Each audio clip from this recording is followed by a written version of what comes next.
Então, qual é o problema da manutenção corretiva, né? Então, que eu coloquei, né, gráfico. Esse gráfico eu tirei de uma palestra, né, que eu faço sobre tipos de manutenção. No eixo Y aqui eu tenho a performance do equipamento, nesse eixo aqui. Espera aí que eu vou mudar aqui, que me perdi. Olha, rapaz. Aqui eu tenho o eixo, ó, Y, que é a performance do equipamento. Aqui eu tenho o tempo em operação. Isso aqui nada mais é do que uma curva PF. PF de falha potencial e F de falha funcional. Aqui eu tenho essa linha tracejada vermelha, é a linha do custo. Então, quando eu adquiro o equipamento, né, com o início de operação dele, eu tenho o custo de aquisição, custo alto, né? Quando ele começa a operar, eu tenho um custo baixo, que é só o OPEX dele, é o custo operacional dele. A partir do momento que o equipamento começa a se degradar, eu começo a ter uma elevação do custo, né? Quando ele tem uma corretiva emergencial, uma falha funcional, eu tenho um custo alto para reparo, que nem está aqui nessa flecha aqui, é um custo alto para reparo. Então, por que isso é assim, né? Por que se eu parasse o equipamento aqui teria um menor custo? Porque dependendo do teu equipamento, e aqui, pessoal, isso aqui é uma representação gráfica, né? Depende do equipamento. Pode ser que a falha não seja só, né? São falhas que vão causando danos em cascata, né? Então, geralmente, redutores acontece isso. Quebra o rolamento, quebra a engrenagem, já quebra a outra engrenagem, e uma coisa que poderia ter custado aqui nesse ponto, né? Quando a gente estava falando de falha potencial, R$ 1.000, vai para 40 mil assim, ó, no estalo de dedo, não é? Ah, mas vai no estalinho de dedo, estalou os dedos, é 45 mil. Então tem equipamentos e equipamentos, né? Por isso que é bom interpretar um pouco, né? E ter isso aqui em mente quando olhar para os equipamentos. Pô, mas será que minha falha funcional vai custar mais que a minha falha potencial? Ou vai ser o mesmo custo? Porque se for o mesmo custo, que se lasque o componente. Entendeu? Agora, se o custo for diferente, né? E aí, quando eu falo de custo, eu não estou falando só de dinheiro. Né? Vai ficar bem claro isso aqui agora. Quando eu estou falando de custo, eu não estou falando só de dinheiro. Até porque o dinheiro é ruim, né? É um custo, né? Mas ele não é a pior coisa, né, da manutenção corretiva. Ele não é a pior coisa pro gestor, eu estou dizendo. Então, qual é o problema, né, que eleva o custo, né? A manutenção corretiva, se tu usar ela de forma estratégica e só ela. Por que eleva o custo da manutenção? Porque eu tenho... Vou pegar só essa parte aqui, ó. Essa parte aqui que vocês estão vendo aqui, o que faz o custo ser alto da falha funcional, beleza? Lucro cessante, primeira coisa. Por que lucro cessante? Porque no momento que o teu equipamento parou, a empresa parou de dar dinheiro, na hora. Isso aconteceu na hora. No momento que a linha para, o dinheiro para. Para de dar lucro. O lucro cessa. Então, se tu tem, né, essa liberação dentro da tua empresa de saber quanto ela lucra, né, o quanto ela fatura, né, dependendo de como é que tu vai fazer esse cálculo financeiro, por hora, tu consegue ancorar, né, o custo da hora parada daquele equipamento. Então, tu consegue fazer o cálculo. Se uma empresa lucra, geralmente não falo lucro, né, porque o lucro é variável, mas ela fatura 100 mil reais aí por hora. Parou por 2 horas, 200 mil reais. Né? Esse é o custo do lucro cessante. Então, por isso que isso aqui, né, quando tem uma falha emergencial, o custo vai lá para cima. Esse é um dos pontos. Segundo ponto, tempo de execução maior. Ao invés de tu trocar um rolamento, tu tem que trocar o redutor inteiro.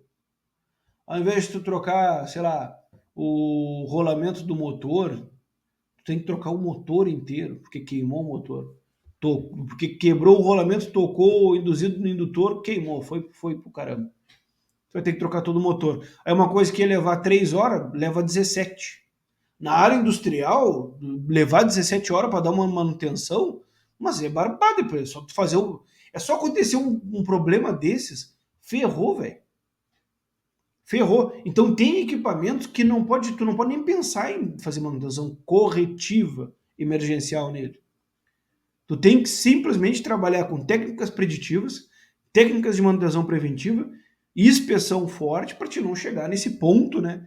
De ao invés de dar uma manutenção que vai levar 3 horas, tu vai ficar 24 horas com o equipamento parado. E aí começa a ter outros custos adjacentes. Que primeiro, custo emocional, tu começa a ter um custo emocional muito grande, porque tu começa a tomar pressão. Quando é que vai liberar? Quando é que vai liberar? Se tu é o gestor e tu não tem, né, a habilidade, a bilis de matar no peito, né, trincar os pés, ficar durinho, né, e não abrir o bico, tu vai começar a apertar os caras que estão trabalhando. Tu vai apertar os caras, daqui a pouquinho acontece o acidente. Então, o custo de uma manutenção corretiva emergencial, ele está muito além do custo financeiro. O custo emocional é muito grande, né? Risco, né? Outro custo, segurança, né? E aí já tem muito a ver com o ambiente corretivo. Quanto mais horas um funcionário está numa manutenção, maior é a probabilidade de ele se acidentar. Isso é probabilidade básica. Se uma manutenção leva 10 horas, ele tem mais chance de se acidentar numa manutenção que leva 10 horas, numa manutenção que tem um içamento de carga, que tem um monte de problema e entrave, do que simplesmente ele abrir uma tampa, trocar o rolamento e montar de novo, que levaria 2 horas e meia, 3 horas. Então, né, o risco para a segurança dos colaboradores aumenta. Outro componente de custo, né, aumento do dano ao equipamento, catástrofe. Digo isso porque já vivenciei isso várias vezes. Né? Era só um retentor e o do retentor virou a caixa inteira do rolamento, do redutor. Era só um desalinhamento, né? E virou a quebra de um eixo. Isso acontece. Isso acontece com uma frequência meio grande em algumas empresas, né? Então era só um desalinhamento ali do misturador, quebrou as pistas, caiu das pistas o misturador. Quem trabalha em fábrica de adubo nunca viu um misturador cair as pistas? Como isso cair das pistas? Isso acontece pra caramba. Então, a manutenção corretiva emergencial, ela pega a lei não é lei de Murphy? Acho que é lei de Murphy, sim. É a lei de Murphy. E extrapola. Tudo que pode dar de errado, dá errado tudo ao mesmo tempo, né? E qual é o problema, né, a gente pensar de ter, né, por que o custo da manutenção acaba sendo elevado também? Porque tu começa, cara, quando tu tá trabalhando com muita manutenção corretiva, tu começa a delirar, tá entendendo? Tu, em vez de tu ter os rolamentos do redutor, tu quer ter o redutor de reserva. Em vez de tu ter o rolamento do motor, tu quer ter o motor inteiro. Só que o motor custa 150 mil, cara. E tu entra nessa paranoia e daqui a pouquinho tu tá com 3 milhões no teu estoque. Aí tu já quer ter um rolo, tu quer ter um motor, tu quer ter o redutor, tu quer ter tudo. Por quê? Porque tu nunca sabe nada, tu nunca sabe o que vai quebrar. Tu tá sempre apavorado e perdido e o bicho tá pegando e tudo quer dar pau. E isso é extremamente horrível, né? Porque aumenta o risco, né? E tem, que nem eu falei, dano emocional, né? Tem danos à segurança das pessoas. Então tu começa a aumentar o custo da tua manutenção porque tu está num sistema reativo. E estando no sistema reativo de quebra, o que tu quer? Reserva.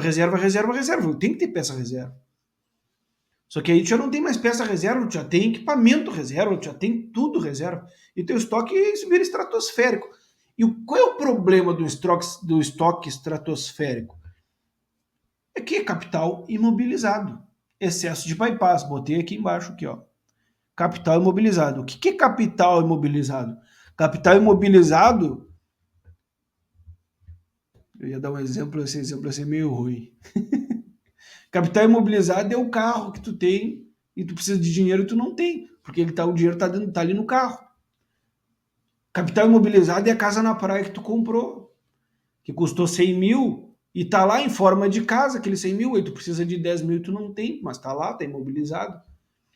Quando eu decido que vou pegar um dinheiro da empresa, presta atenção nisso aqui, que isso aqui é extremamente importante. Principalmente para quem é gestor. Quando eu decido, ó, vou pegar o dinheiro da empresa e vou comprar 3 motores para ter reserva, né? Isso vai dar 750 mil. A empresa poderia pegar esses 750 mil e investir em outra coisa, em criar outra linha de negócio. Só que não, ele tá ali preso, cara, tá parado assim, ó. Tá ali, tá parado, ó, tá parado aqui. Esse motor tá parado. Por que esse motor tá parado? Tá esperando quebrar o outro motor. Isso não é meio absurdo? É, cara, eu sei, mas eu tenho motor reserva. Não tô dizendo, ah, Bruno, tu não tem. Tem motor reserva, eu tenho motor reserva pra caramba. Tem motor reserva. Mas que eu comprei foram muitos poucos, entendeu? Já tinha na fábrica. Mas imagina se isso é estratégia de manutenção. Isso não é estratégia de manutenção. Se tu acompanhar o motor, não vai ter problema. Tu tem as manutenções preventivas, as inspeções, né? Não deve. Porque senão, cara, tu tem uma fábrica parada do outro lado. É uma fábrica parada, tem uma fábrica operando e outra fábrica parada nos estoques. Isso é dinheiro da empresa. Não sei quem define qual é o estoque. É a manutenção que define o estoque. É a responsabilidade da manutenção. E aquele estoque fica lá, fica lá, fica lá. É capital imobilizado. Outra coisa extremamente, né, que acontece, e aí uma coisa leva a outra, risco de ausência de recurso. Quando tu não sabe o que vai quebrar, tá pequenininho aqui a tela, peraí que eu vou aumentar de novo, desculpa. Vou aumentar mais. Quando tu não sabe o que vai quebrar, não sabe o que vai quebrar, tu quer ter tudo reserva. E quando é que esse gatilho desperta? Esse gatilho desperta no primeiro momento que aconteceu um problema e tu não tinha peça. Aí, velho, bota no estoque. Isso aí tu vai ouvir na hora. Aconteceu um problema, não tinha peça, o que o cara vai falar? Bota no estoque, quando vai acontecer de novo, bota no estoque, a gente tem que ter essa peça. Mas nem precisava, cara. Às vezes, sabe o que é que os caras botam no estoque? É uns negócios bestas, assim, ó. É o filtro de ar do ar-condicionado, do compressor, que já tá lá, que tem que trocar de 3 em 3 mil horas, e ninguém troca. Precisa ter estoque disso não, cara. É só disparar uma compra, né, ancorada no tempo de trabalho dele. Pô, difícil, não é difícil, cara.